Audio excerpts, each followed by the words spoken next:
Jau matėt mūsų karo vado poelgį Kapčiamiestį ir reakciją jo į tai.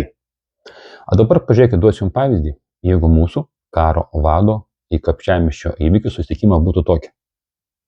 Mili Kapčiamiesčio gyventojai ir visi tie, kas buvo susitikime su manimi. Aš jums esu begalė dėkingas, kad jūs man parodėt, kad aš negaliu miegoti ant laurų. Važiuodamas į susitikimą su jumis, aš supratau, kas iš tikrųjų turi būti Lietuvos karys.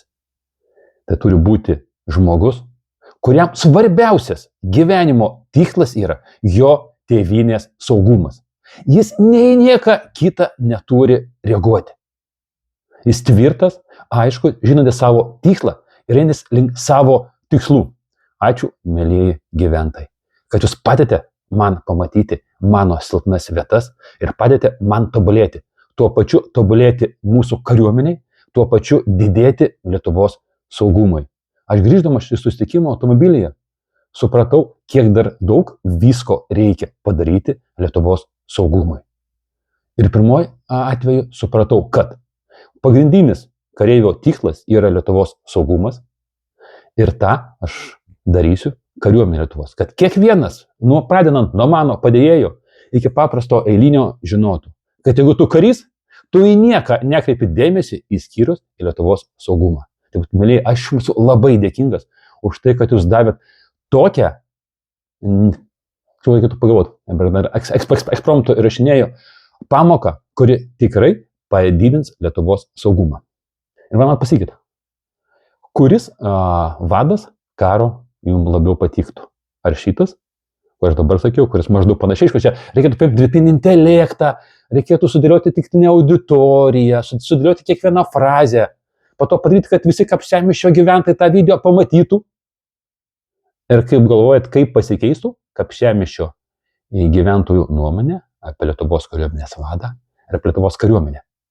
Esmė tame, kad įsivaizduok, kad Lietuvos kariuomeniai yra viešo ryšio tasai visas departamentas, kuris kainuoja ne vieną 10 000 eurų į mėnesį, algom, kompais, internetas, patalpom ir viskuo.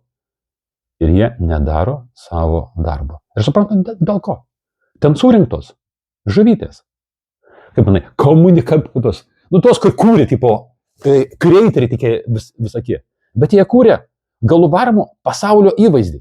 Jie iš mūsų karo vado daro 16 metų berniuką, kuris, oi, aš čia kažkaip aš irgi čia žmogus. Debilai jūs. Karo vadas yra karo vadas. Pas jį emocijų turi būti 0, 0. Jis karo žudimo mašina.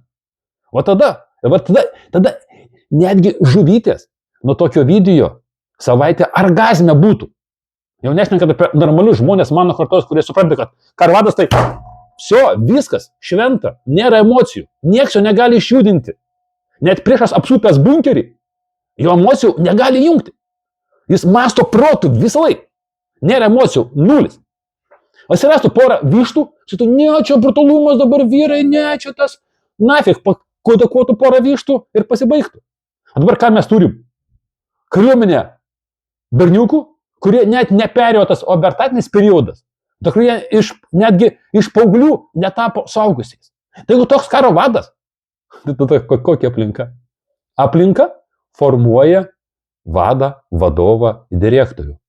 Koks direktorius, ta aplinka yra dar prastesnė. Tai kokią mes turim kariuomenę? Su kuo jūs brangieji kariausit? Jūs net su gyventais šnekėti nemokat. Net į tai reakcijos nemokat. Aš nebešnekėsiu apie sausio įvykius. Ta prasme, su tuo Molotovo kokteiliu. Nežinau, kas tai sugalvojo, bet visi tie, kurie, mano amžius ir vyresni, kurie mes ten buvom, mes suprantam, kad jisai arba ten nebuvo, arba jis buvo nuo pusėje.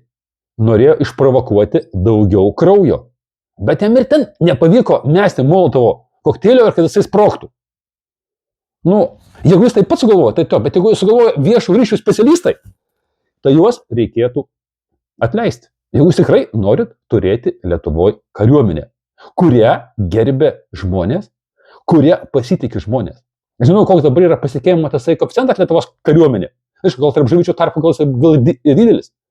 Bet tarp adekvačių žmonių po tokių 3 klaidų savaitės bėgi šių metų pradžioj karo vado, manau, kad jis turėtų būti iš tarp tų žmonių, kurie realiai suvokia situaciją žemiau plintuso lygio. Ar galima tai ištaisyti? Galima. Yra toks posakis, kritikuoji, siūlai daryk. Aš jums pavyzdį. Kritikavau, kad jisai blogai atsakė. Sakiau, reikia padaryti. Daviau pavyzdį. Tai vat, jeigu daugiau tokių žmonių būtų ir tuos dalykus, aišku, valdžiai tai nereaguos, jiems netas svarbu. Jiems reikia biudžetus pilavoti, šiltas kėdės įsisaugot. Mėlyjei, turim tą, ką turim. Šitą vietą aš nei kritikuoju, nei pykstu, dabar nei ką. Aš tik jums aiškinu, žmonės, mes vienam tokiuose seksualinės fantazijose ir jos taip jums jos sugrius, kad jūs net neįsivaizduojat. Bet jeigu jums tai tenkina, jeigu jūs nuo to kaifuojat, po to bus sunku, po to bus daug ašarų, bus daug savižudzybių, psichiatrinės jau ir taip užpildytas, jau vietų galit net nesitikėti, gauti kas belieks. Alkoholizmas, narkotikai, kaip jinai, čiunkšt. Arba grįžti į realų gyvenimą. Ir kuo anksčiau jūs pradėsite grįžti į realų gyvenimą, tuo bus lengviau. Aš tą prieš 5 metus jau pradėjau daryti. Pabiškai jį grįžti. Sunku, aš suprantu, gera gyventi ten, kur tu įsivaizduoji, kad viskas yra. Bet geriau pačiam grįžti, negu tave nuleis iš 9 aukšto per langą. Bet kokiu atveju, tu nuostabus, o toliau pats spręsk.